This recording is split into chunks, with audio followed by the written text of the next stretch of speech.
Rex Ryan is going on every podcast, every radio station, and begging Woody Johnson to give him an interview to be the next Jets head coach. There's a lot to unpack here, but first off, let's play a clip.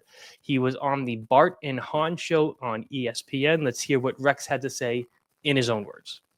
I look at it this way: blow it up. We're going to blow the opponents up. There's way too much talent on this team to play the way we've been playing, period. And how hard can you get a guy to play?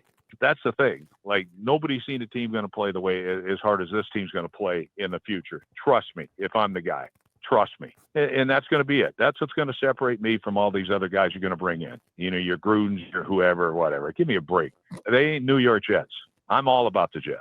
And the great thing is, all right, yeah, second chance. You get a second chance at it and things like that doesn't happen very often. Yeah, well, when it does, it's usually special. And so we'll find out if I get that chance or not. If not, then, you know, hope they have one hell of a guy in place, because I still want to be a fan of the Jets. I still want to be. But, you know, when I look around, I know nobody's better than me. Okay, so a lot to unpack here. First off, I appreciate the passion. I mean, Rex considers himself a New York Jet. He considers it in his blood, in his bones. His dad coached the team when he was younger and won a Super Bowl. So I don't doubt the passion. I also don't doubt that he would be able to get the current team motivated to play and play at a much better level than they are right now.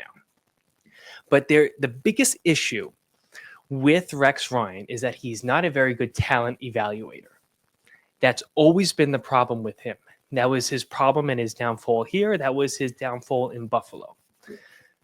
Let's face the facts. In 2009, when Rex took over, he took over a very good team that was built by Eric Mangini. The 2009 season and the 2010 season were built on Eric Mangini's backs. I believe, and I love Rex, but I believe that Rex Ryan stood on the shoulders of Eric Mangini. Eric Mangini knew how to evaluate talent. And the pairing with him and Tannenbaum was actually really good, because Tannenbaum was more of a money guy. And Mangini was able to pick out the talent in the draft and build the team correctly. I mean, you had 10 wins in 2006 with a heartbreaking loss to the Steelers. You had that bad season in 2007 where they only won 4 games with Pennington getting hurt. And then in 2008 with Brett Favre, they went 9-7 and missed the playoffs. I never thought Eric Mangini should have been fired, but it was always a personality thing. He was very much of a Bill Belichick type of guy, very, very quiet, trying to keep everything close to the chest. And the organization went in a completely different direction with Rex Ryan. But Rex Ryan used that team that Eric Mangini built to go to 2 AFC championships. After 2010, when some of Mangini's guys started aging out or leaving the team, and the Rex Tannenbaum pick started playing more, the team went downhill, because you had Tannenbaum, who was not very good at evaluating talent, and you had Rex, who's not very good at evaluating talent. Rex is a fantastic coach. He is a motivational guy. He is a leader of men. He can get guys to play hard. He has the schemes. He knows what he's doing from a coaching standpoint, but he cannot build a team. He ran Buffalo into the ground, okay, when he coached there for the 2 seasons and it was picking guys over there. That was always Rex's downfall. So if Rex Ryan is going to be the head coach of this team, if Woody Johnson actually does it, which at this point, I'm not taking anything off the table with Woody. Who knows what he's going to do at this point?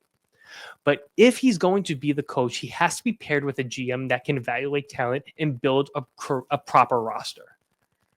That's the only way this is going to work. And I don't think it's going to be a situation where Woody's going to hire Rex and then hire the GM after that. That's not going to work. It has to be a GM, and then the GM will hire the head coach, who will then fill out the staff. That's the only way this is going to work, because then the coach is responsible to the GM, and it's not like this triangular owner, GM, coach that we've had for a while, but before Joe Douglas got here.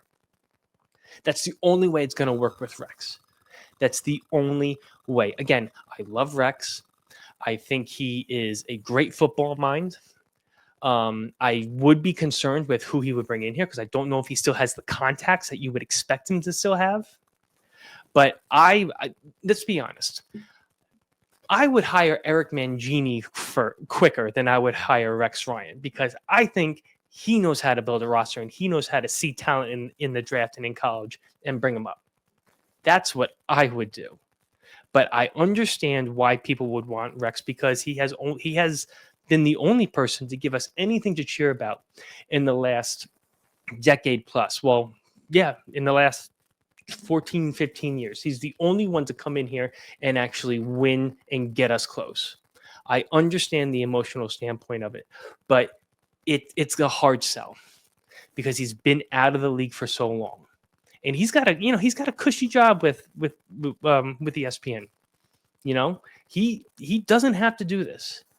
I understand now. Maybe he feels like his kids are a little older. He has more time on his hands, and he'll be able to really invest. And I don't. When he says in other interviews, when he says I would turn the team around in 2 minutes, I believe him. I really do. At least from a emotional and from a physicality standpoint, I think it would be a shot in the arm in that locker room.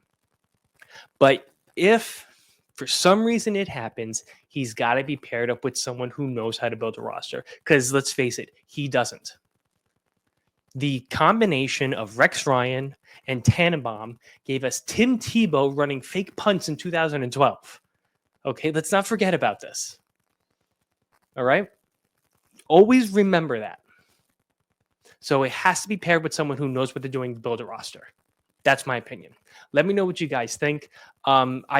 I don't think it's going to happen, if we're being completely honest. I don't see it happening. There are a lot of younger coordinators out there that I would rather bring in.